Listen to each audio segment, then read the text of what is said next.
So-called Torah keepers will often use the argument that the Mosaic covenant is a perpetual covenant going back to ancient times and also continuing on for eternity. They will often use the Book of Jubilees to make that argument, which is basically a piece of Jewish propaganda. But they will also point out a few verses which use this word olam in Hebrew, which is a word used over 400 times in various contexts. You'll see it in English as perpetual or everlasting or forever or even a lifetime, and it also can refer to the ancient past as well. However, there are many of these perpetual statutes that the so-called Torah keepers are not actually keeping. So that's kind of the main point of this video, is that the Torah keepers will use certain verses that talk about a perpetual statute and say, hey, look, it's a perpetual statute, we have to keep doing it. And they're focusing on the ones that they are still doing themselves, such as the food laws or the Sabbath, things that are fairly easy. But what about all the other perpetual statutes? Why aren't they doing those things? And if they're not doing those things, then how can they call themselves a Torah keeper if they're not keeping the Torah? You have to keep the whole thing, not just a few things that are easy. Okay, so that's the main point of the video. I'm going to show that they're not actually keeping Torah, even though they claim they are, and they accuse others of not keeping the perpetual statutes, but they themselves are not keeping the perpetual statutes. But the best thing to do when looking up a word to see what it means is to see how it's used in context. So basically it means everlasting, forever, eternity, pertaining to an unlimited duration of time, usually with a focus on the future, an undetermined duration of time without reference to other points of time, with a focus on no anticipated end, but nevertheless may have limits. Self-proclaimed Torah keepers will say, therefore, it's still going today. We have to keep the Torah today. However, this word olam, for example, in this verse right here, Phinehas, the son of the high priest, who did his job and prevented contamination of the tabernacle. Behold, I give him my covenant of peace, says Yahweh, and it shall be for him and his seed after him a covenant of a perpetual priesthood. And this basically happened for many, many generations. The priesthood were descendants of Phinehas and Eleazar and Aaron. They were all Levites. A covenant of shalom, all right, a berit shalom, and a covenant of a perpetual priesthood. The word olam is used. If the descendants of Phinehas, for him and his seed after him, are in a covenant of perpetual priesthood, then today and forever the high priest should be a descendant of Phinehas. However, if you read the Bible, you may discover that Jesus is our high priest, not a descendant of Aaron. All right, that's in the book of Hebrews. You can read more details about that. But this priesthood ended, actually. It was not perpetual. Now, I'm not saying this is wrong. I'm just saying maybe the word perpetual implies that it could end in certain circumstances. In the Septuagint, the Greek may be a little bit easier for us to understand because English relates closely to the Greek. Aeon is the Greek word, aeon, an era. And when we think of era, we do think of a long period of time, but we do understand that this era might come to an end. A unit of time as a particular stage of history. But it can also mean forever, eternal, without end. It can also relate to the world. But this Hebrew concept of olam seems to be a bit difficult to translate and difficult to understand. But as we see here, it does not mean forever, literally. We can see that this perpetual priesthood has indeed come to an end.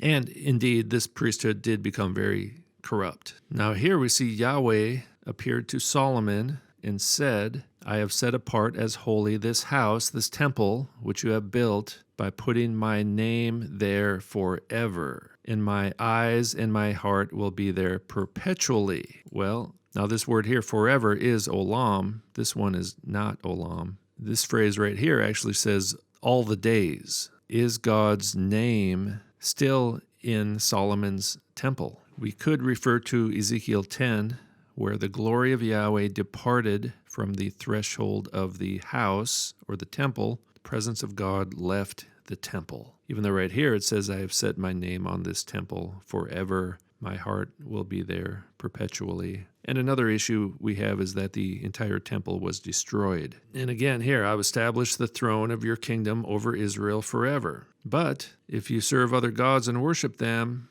I will cut off Israel, cast them out of my presence. So it's this perpetual covenant that has a condition. If you worship other gods, which they did, it will result not in the blessing of a perpetual covenant. All right, the glory of God left the temple, and even Jesus left the temple. Jesus departed from the temple as well. The beginning of Matthew 24, and we know how that ends. But now Yahweh declares, far be it from me, for those who honor me I will honor, and those who despise me will be cursed. When you see these words, everlasting covenant, perpetual statute, etc., it means as long as this covenant remains valid. But if you break the covenant, God doesn't break the covenant, the people do. Then that results in curse. The whole problem with the so-called Torah keepers is that they claim to be keeping the Torah and they accuse others of not keeping the Torah, but yet they themselves are not keeping the Torah. Then his master shall pierce his ear with an awl, and he shall serve him permanently. Olam is the word. Same word we're looking at. So this slave will serve his master for all of eternity? No, the slave's going to die. It means the rest of his life. Okay, so is it possible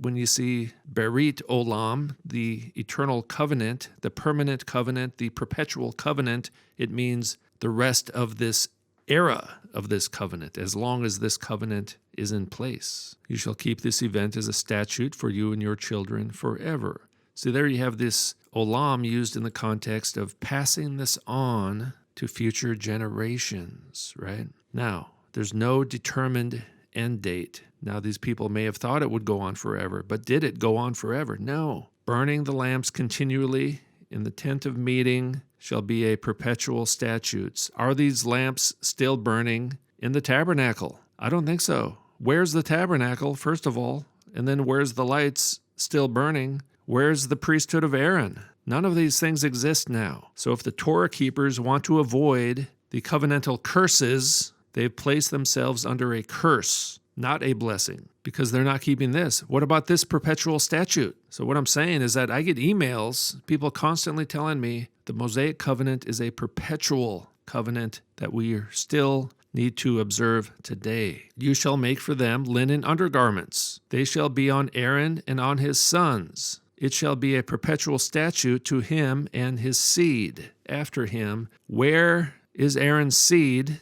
And are they still the high priest today? And are they still wearing the undergarments? Is this talking about Mormons? What's going on here? Maybe the Mormon temple is the new temple. Is that what you're saying? Are the Torah keepers actually Mormons? Now I'm getting very concerned now. The only people I know wearing magical underwear are the Mormons. Tunics. Where are the tunics? So all of these perpetual statutes related to the Aaronic priesthood and his descendants seem to have ended. And there seems to be a new high priest in town. His name is Jesus or Yeshua. But what about all these perpetual statutes that have ended? What's the problem here with your logic? All of these relate to the priesthood of Aaron's descendants throughout their generations. There doesn't seem to be a temple, although there is a temple, right? Our bodies are a temple of the Holy Spirit. Is there a Levite priest in my body? It seems like the priesthood has changed. The temple has changed. There is a temple in heaven. All right, that's all in the book of Hebrews. Do I need to read that to you? Oh, now here's the one you see all the time. It's the same word, olam. So instead of perpetual, they use the word everlasting. It just depends on your translation, whatever. The Hebrew basically stays the same, right? So again, we see the same terminology. Keep the Sabbath throughout their generations. Well, we've seen tons of verses already where the same words have been used, but yet that thing has ended. So I get emails all the time, people sending me basically this verse. Well, the Sabbath, you got to keep the Sabbath because it's an everlasting covenant. It's a sign between me and the sons of Israel forever. Again, olam. You can see it right there. It's the same word right there, right there. What if the sons of Israel start whoring around with other gods, which is what they did? What if the presence of God leaves the temple? Where's the priest? Where's the temple? Where's the Sabbath? Now, the Sabbath probably deserves its own special video, but what I'm saying here in this context of this video, everlasting olam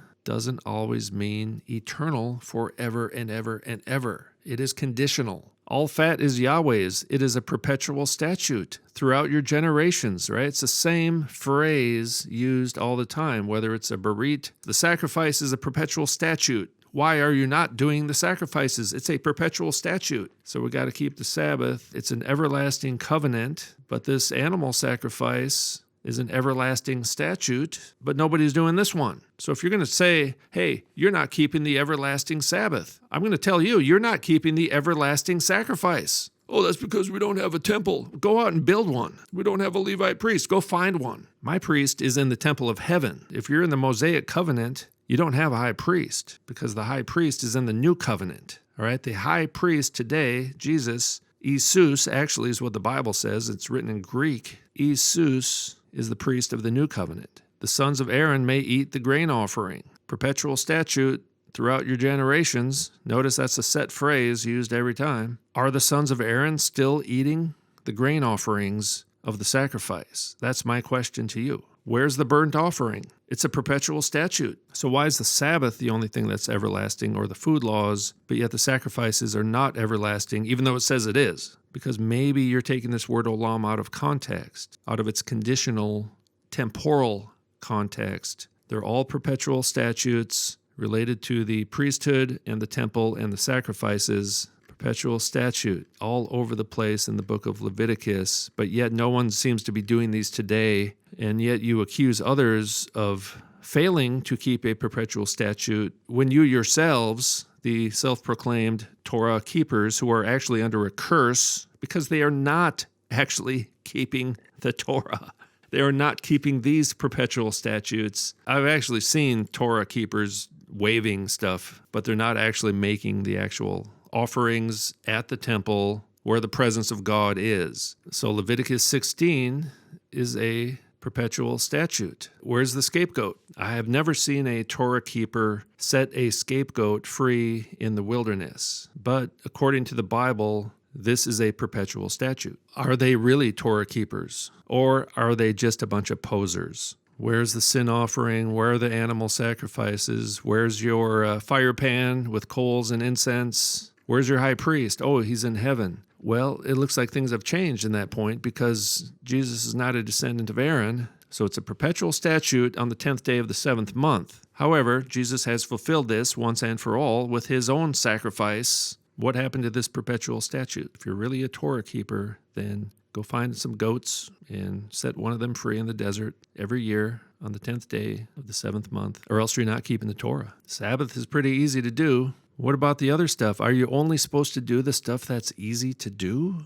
Is that what the Torah is all about? What about all the other perpetual statutes? This is part of the Day of Atonement, by the way. Day of Atonement is more than just a day of rest. There are sacrifices, there are goats, there's a temple, there's a priest. So really what this is talking about is passing this on to your descendants. Keep this annual feast and festival going. So it's not talking literally eternal. It's perpetual until the covenant comes to an end. All right, so the appointed times are talked about as a perpetual statute, but they are observed with a tabernacle or a temple in animal sacrifices and a priest and Levites to administer the sacrifices. All of this is part of the perpetual statute, not just the day off of work. Are you guys putting bread in the temple? Because that's an everlasting covenant on every Sabbath day. Are you observing the Sabbath according to Leviticus 24? Is your high priest putting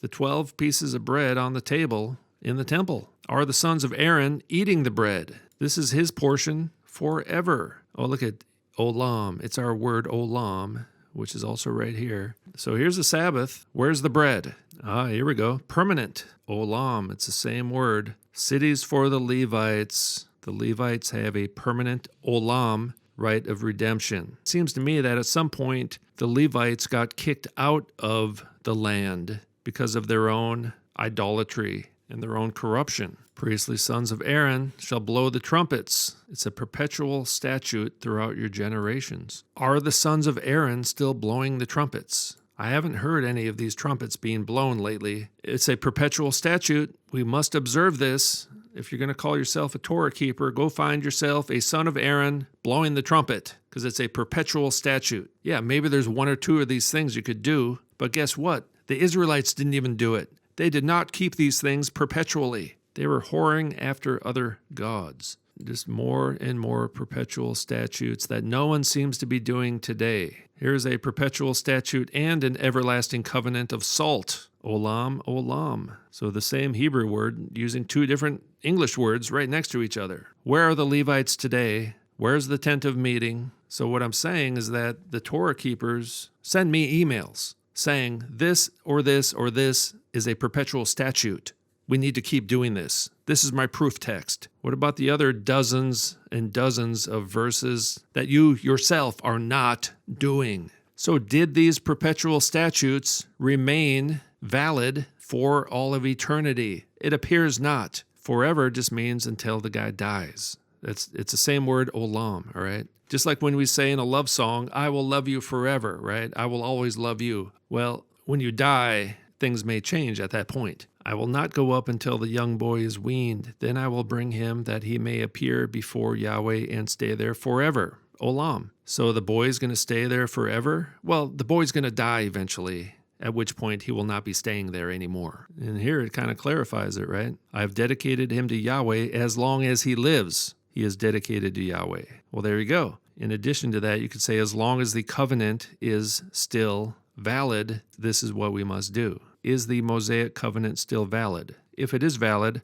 why are you not doing all the things in that covenant while claiming that you are? I'm just very curious about your logic here. Remember his covenant forever, olam, the word which he commanded for 1,000 generations, which he cut with Abraham and his oath to Isaac. Then he also confirmed it to Jacob for a statute, to Israel as an everlasting covenant, saying, to you I will give the land of Canaan as the portion of your inheritance. Now this covenant with Abraham came with a promise. God made a promise that he will keep. And guess what? This is not the Mosaic covenant. So this is olam, and this is also olam here. Olam berit, berit olam. Where's the Mosaic covenant in all of this? The Israelites were kicked out of the land of Canaan because they committed treason against their king. They defiled the land. They forfeited the covenant. Peter Gentry and Stephen Wellum, in their book, God's Kingdom Through God's Covenants, state that the term everlasting covenant occurs 16 times in the Old Testament, but yet nowhere in the Old Testament is the Israelite/Mosaic covenant at Sinai called an everlasting or permanent covenant. So the term everlasting covenant is used 16 times in the Old Testament, never referring to the Mosaic covenant. The Mosaic covenant was a temporary covenant, not an everlasting or permanent covenant. But this covenant with Abraham was given with a promise. And if you read the book of Galatians, you see who inherits this promise. It's those in Christ.